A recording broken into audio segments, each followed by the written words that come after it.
Hi hello வணக்கம் friends. இது திரைநிலா audio novels வழங்கும் உன் அருகில் வருகையில் நாவல். வாசிப்பது நான் சரண்யா சம்பத். வாங்க கதைக்குள்ளே போகலாம். அத்தியாயம் 17. தேனிலவை இப்போதே கொண்டாட விரும்பிய ஹரிஹரனின் வார்த்தைகளை கேட்ட வாசவி கை கொட்டி சிரித்தாள். அண்ணி, ஹரியண்ணா உங்ககிட்ட தான் கேட்குறாரு. நீங்கள் என்ன சொல்கிறீங்க? நானா? நான் நான் என்ன சொல்ல? சுமித்ரா சங்கடத்துடன் கூற, என்ன சொல்கிறதா, பதில சொல்லு என்றான் ஹரிஹரன் விஷம புன்னகையுடன். என்ன பதில சொல்ல? சுமித்ரா ஹரிஹரனை லேசாய் முறைத்தாள். அவனோ அவளது முறைப்பை ரசித்து சிரித்தான். என்ன பதில் சொல்கிறதா?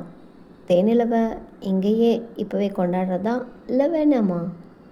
சுமித்ரா இப்போது இதழ் கடித்தாள். இவன் என்ன வம்புக்கு இழுக்கிறானா? என்ன வம்புக்கு இழுக்கிறதுக்கு இவன் என்ன மாமனா மச்சானா என்பது போல் ஒரு கூர்பார்வை பார்த்தபடி, முதல்ல நீங்கள் ரசித்து சாப்பிட்ற காலை டிப்பனை உள்ளத்தள்ளி முடிக்கவே இன்னைக்கிட்ட பொழுது போயிடும். நாளைக்கு பொழுது விடிஞ்சா மறுபடியும் அம்மா கைப்பக்குவத்தில் மீன் வறுவல் காத்துட்ருக்கோம். நீங்கள் டைனிங் டேபிளே கதைன்னு உட்காந்துட்ருக்க போகிறீங்க. நீங்களும் சாப்பிட்டு வருவீங்க, நானும் பேசலான்னு 1 மணி நேரமாக காத்துட்ருக்கேன். நீங்கள் சாப்பிட்டு முடித்த பாடே இல்லை. பேச்சுவார்த்தையே இப்படி இருக்கும்போது நீங்களும் நானும் ஹனிமூன் கொண்டாடி என்று காலத்தை ஒரு வெட்டு வெட்டினாள். என் கூட பேச உனக்கு இவ்வளவு ஆசையாக இருக்கும்போது எனக்கு அதில் பாதியாவது இருக்காதா? நீ தோட்டத்துக்கு போ, உன் பின்னாலேயே பறந்துட்டு வந்துடுறேன். ஹரிஹரன் அவளுக்கு குறிப்பு உணர்த்தினான்.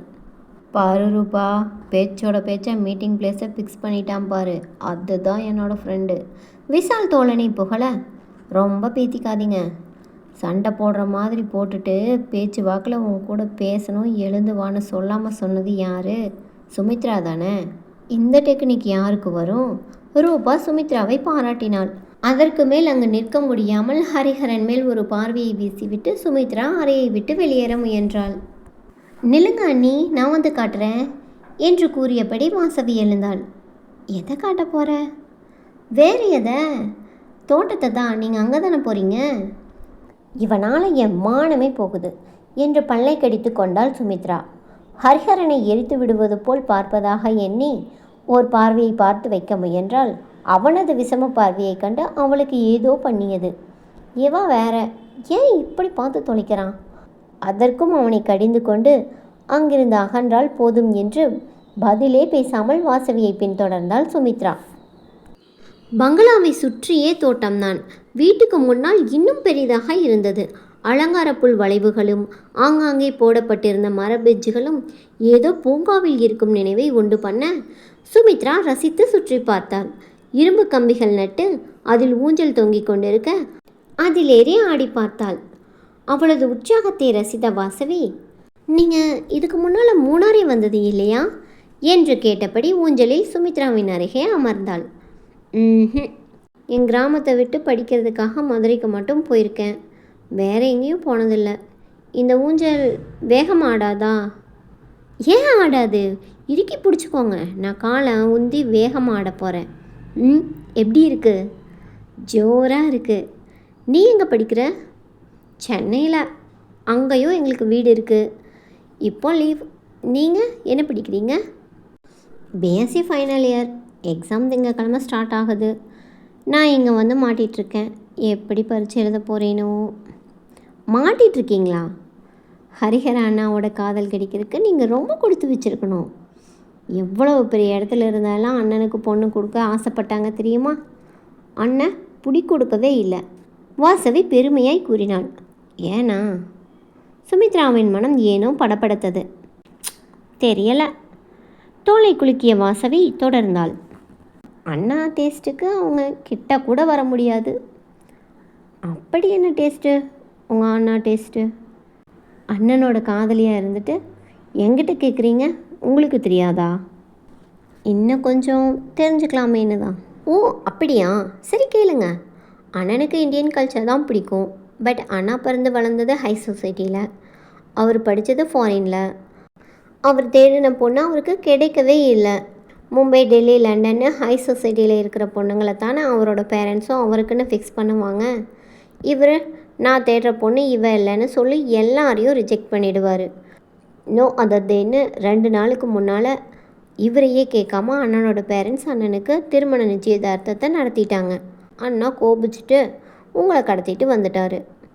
சுமித்ரா ஆர்வமாய் கேட்டுக்கொண்டிருக்க, அதை விட ஆர்வமாய் கைகளை ஆட்டி வாசவி சொல்லி கொண்டிருந்த போது, கதை சொல்லி முடிச்சாச்சா என்று ஹரிஹரனின் குரலை கேட்டு இருவரும் திரும்பினார்கள். சுமித்ரா பதறி கீழே இறங்கினாள். என்ன அண்ணி, அண்ணனை உள்ள அந்த விரட்டுனீங்க, இப்போ இப்படி பயப்படுறீங்க? சும்மா உட்காருங்க, உங்கள் அண்ணியை நான் உட்கார வச்சுக்கிறேன். இப்போ நீ வீட்டுக்கு ஓடு, அம்மா கூப்பிட்றாங்க. பொய், மெய் என்று ஹரிஹரன் சிரித்த விதத்தில் இருந்தே அவன் பொய் கூறுகிறான் என்று தெரிந்துவிட, அண்ணா என்று ஹரிஹரனின் மார்பில் செல்லம்மாய் குத்திய வாசவி, ஓகே, அன்னைக்கு கூட நீங்கள் பேசணுங்கிறதுக்காக மன்னிக்கிறேன், பொழைச்சு போங்க என்றவாறு வீட்டை நோக்கி போனாள். அவள் போன பின் சுமித்ராவை திரும்பி பார்த்த ஹரிஹரனின் கண்களில் உல்லாசம் இருந்தது. அவள் அருகில் வந்தான். பூர்வம் உயர்த்தினான். அவளுக்கு பேச வந்த வார்த்தைகள் தொண்டையில் சிக்கி கொண்டன. ஊஞ்சல் சங்கிலியை பிடித்து கொண்டு தடுமாறி நின்றாள். அவளது தடுமாற்றம் கண்டு அவனுக்கு இன்னும் உல்லாசம் கூடியது. அவள் அருகில் இன்னும் நெருங்கி நின்று அவள் பிடித்திருந்த ஊஞ்சல் சங்கிலியை அவனும் பிடித்து கொண்டான். சற்று அவன் கையை இறக்கினால் அவள் கை மேல் அவன் கை படிந்துவிடும் நெருக்கம். சுமித்ராவிற்கு ஊஞ்சல் சங்கிலியை விடவும் முடியவில்லை. அவளால் நிமிர்ந்து நிற்க முடியாமல் நாணத்தில் கால்கள் தொய்தன. பற்றுக்கோளாய் ஊஞ்சலை பிடித்திருந்தாள் அவள். அவள் ஊஞ்சல் சங்கிலி மேல் சாய்ந்து நின்ற கோலம் பற்றுக்கோள் மேல் படர்ந்திருக்கும் கொடியை நினைவுபடுத்தியது ஹரிஹரனுக்கு. இவள்தான் எத்தனை மென்மையானவள் என்று வியந்தான் அவன். ஒரு பார்வையை தாங்க முடியாமல் தொய்ந்து நிற்கிறாளே, என் பார்வைக்கு இவளை மயக்கும் சக்தி இருக்கிறதா என்ன? ஒரு கணம் அவனது பார்வையை கவிப்பிடிக்க முயன்ற தீபாவின் பார்வை அவனுக்கு நினைவு வந்தது. நாணமில்லாத பார்வை. அது சரி, நாணம் என்றால் கிலோ என்ன விலை என்றல்லவா அவள் கேட்பாள். அவளது ஜீன்ஸ் அதை சொல்லுமே என்று எண்ணமிடும் போதே சுமித்ராவின் உடைமேல் அவனது பார்வை சென்றது. பாவாடை தாவணியில் பெண்மை மிளிர அவள் வெறுக்கி நின்ற கோலம் அவனை வசீகரித்தது. எப்படியே நின்றுட்டு இருந்தா எப்படி? மென்மையாய் வினவினான். வேற என்ன?